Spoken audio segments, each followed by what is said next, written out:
Olá pessoal, meu nome é Juliana Ribeiro, eu sou idealizadora e criadora do Terraço da Gente e hoje é a estreia do programa Revirando do Avesso, que faz parte desse projeto do Terraço da Gente. Antes de iniciarmos a nossa entrevista de hoje, eu queria pedir para vocês que se inscrevessem no nosso canal e apertassem o sininho para que vocês ficassem por dentro das atualizações. Hoje, o Revirando do Avesso convidou o artista e antropólogo Leandro Regis Nascimento da Silva. Leandro é doutorando em Antropologia Cultural pela Universidade de Coimbra, Portugal. Possui mestrado em Antropologia e Etnologia Social pela Escola de Altos Estudos em Ciências Sociais em Paris e é graduado em Relações Internacionais pela Faculdade Integrada de Recife. É também membro do Grupo de Estudos sobre Diversidade Religiosa e Intolerância, o GEDRI, pela Universidade Federal Rural de Pernambuco e faz parte do Grupo de Pesquisas Corpo, Cultura e Consumo, da Universidade Federal de Goiás. Atua em temas relacionados à antropologia religiosa, política, antropologia da arte, pesquisando sobre pertencimento, emoções, imigrações internacionais e a arte decolonial como alternativa emancipatória. Então, hoje ele está aqui para falar um pouquinho do seu percurso acadêmico e artístico e da produção de suas bonecas, que são feitas a partir de material reciclado. Então, olá, Leandro. Muito obrigada por estar aqui hoje. Eu, inicialmente, gostaria de agradecer por você ter aceito o nosso convite. É um prazer conversar aqui hoje e tenho certeza que essa entrevista vai ser proveitosa, vai ser muito gostosa. E eu queria começar a fazer uma seguinte pergunta. Eu já vou começar a fazer as perguntas, certo? Então, de onde surgiu, né, essa ideia de fazer essas bonecas? Bom dia, Juliana. Obrigado pelo convite. Obrigado mais uma vez ao Terraço da Gente pela parceria. Então, essas bonecas, elas ditas bonecas, né? Estatuetas ou então monumentos, essas produções, elas surgiram na época quando começou o Covid. Enfim, o Covid começou no final de 2019 e eu comecei a fazer as bonecas em janeiro de 2020. E foi uma coisa assim que eu gosto muito de colecionar artesanato, e aí a gente para de viajar, de repente não tem como mais se movimentar, e aí eu não tenho como continuar comprando os artesanatos, eu resolvi eu mesmo fazer. E aí a ideia surgiu quando eu fiz essa primeira aqui, deixa eu mostrar para vocês, estava em casa e resolvi fazer com papelão e papel, e pegar tecido que eu tinha aqui em casa para poder reaproveitar e tudo, e as bonecas foram surgindo, elas foram surgindo pouquinho a pouquinho. Nesse período de pandemia, né? Que a pandemia ela ainda está aí, mas naquele período mais crítico. E aí as ideias não consegui mais parar de fazer. Comecei a fazer uma, depois veio outra e veio uma coisa ligando a outra e elas surgem quando eu comecei a ler, terminei de ler esse livro da Marilene Patou Matisse, onde ela vai falar que o homem pré-histórico é também uma mulher. E aí essa leitura desse livro me fez associar um pouco do que é que eu poderia acrescentar, né? No dito artesanato ou arte, tem uma crítica em relação a isso, a gente vai falar depois. Mas o que é que eu poderia acrescentar? Porque tudo que eu via da boneca dita preta, que as pessoas podem chamar de boneca africana, se você for colocar no Google, boneca africana vai dar toda uma, né? Os artesãos brancos fazendo boneca africana. Então vai ter também uma crítica em relação a isso. Tudo que eu pensei foi o que é que eu poderia acrescentar fazendo uma releitura, porque aquelas bonecas ditas pretas que estão ali numa certa representatividade, uma estética, né? Inclusive do corpo racializado, que é o corpo preto, por exemplo, como é que a gente acrescenta, o que é que eu poderia acrescentar? E a minha pega essa questão da mulher guerreira, que na época lá da pré-história ela também ia para a luta, para a caça, não só com o homem, né? Então a gente vai ter toda uma questão histórica de dominação masculina, etc. E eu quis fazer uma releitura disso, uma releitura crítica, e assim foi surgindo pouquinho a pouquinho as minhas ditas guerreiras. E, enfim, muita coisa para falar. E qual a ideia e limites, né, desta representatividade? O que elas representam? O que elas representam? Veja, eu penso que elas, no meu sentido, ela tem um limite de representatividade, porque eu não sou negro ou preto e não sou africano, né? Afro-brasileiro. Apesar delas terem carregar um pouco das minhas expressões emocionais e políticas em cima, elas têm os limites da representatividade em cima disso. Eu coloco, por exemplo, em algumas delas cores LGBTQIA+, né, que é aquela questão da luta, da luta LGBTQIA+, que varia com a boneca em si, pela questão do artista, sou eu ser LGBTQIA+, certo? Elas todas têm nelas a representação da figura feminina, eu não sou mulher. Né? Então, aí está aí os limites, sabendo que a arte vai poder se apropriar de certos elementos para fazer arte, então artesanato, com esses limites, né? Porque a gente vai ter essa questão dos estudos e das produções pós ou decoloniais, que estão aí ainda para deixar as feridas do colonialismo abertas, né? Pela quem é que pode fazer ou falar sobre o que ou sobre algo. Né, quem tem um protagonismo da fala, por exemplo, o protagonismo, o chamado local de fala hoje, vai falar muito melhor do que eu nas suas expressões, né, da sua arte. A minha arte hoje, eu costumo falar um pouco nos meus estudos que esse local de fala, por exemplo, ou de produção artística, ele pode ter, em alguns casos, um certo movimento, porque no meu caso hoje, a minha arte, esse trabalho, que eu faço por hobby, tá? Eu não vendo ainda, né? Ainda não foi exposto, nem nada, faço por hobby, tá tudo aqui dentro da minha casa.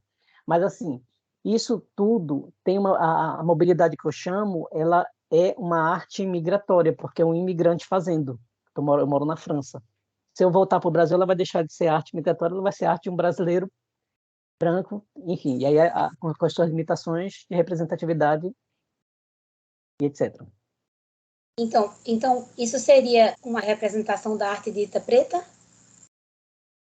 Em que sentido? Porque tem aquelas bonecas, né, que são pretas, né?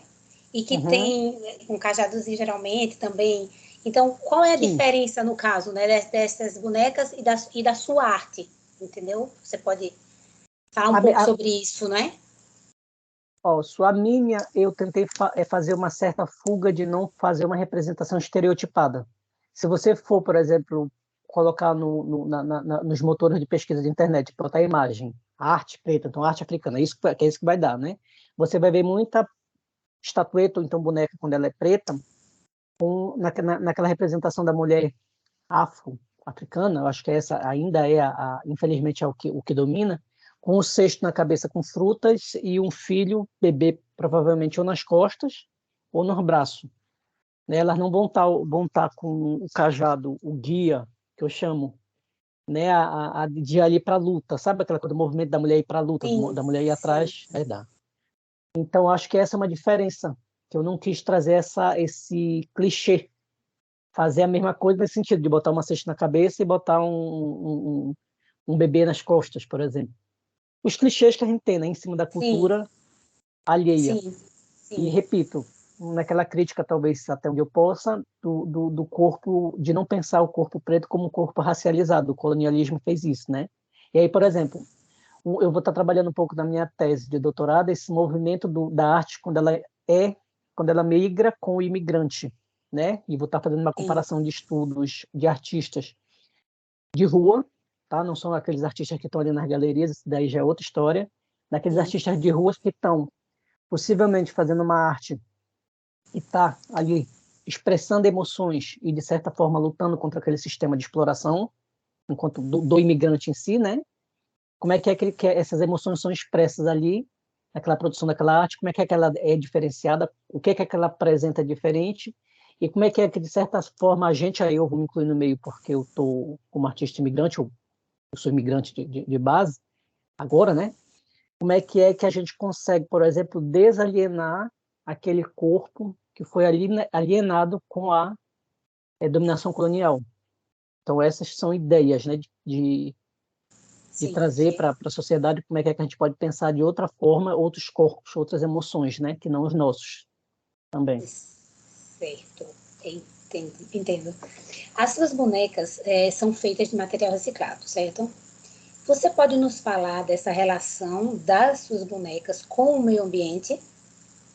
Uma vez, assim, que que você, né, você está reciclando, você não está jogando fora, né? Você pode falar dessa relação, que é importante, né, nos dias atuais, essa questão, né? Está bem em voga, Posso. vamos colocar assim. Deixa eu mostrar para vocês uma coisa. Só um Sim, minutinho que eu separei aqui. Ó, aqui eu pego. Isso daqui é aquele negócio que você come sushi, que eu esqueci o sim, nome, certo? Aí certo. essa daqui tem na base dela o papelão enrolado. Precisa de cola para fazer, tá? Vou já chegar ali na explicação. Isso daqui é apenas um vidro de shampoo. E aí eu boto Certo, também que vai virar. Poxa, não tô com elas aqui perto para mostrar. Que vai virar uma boneca.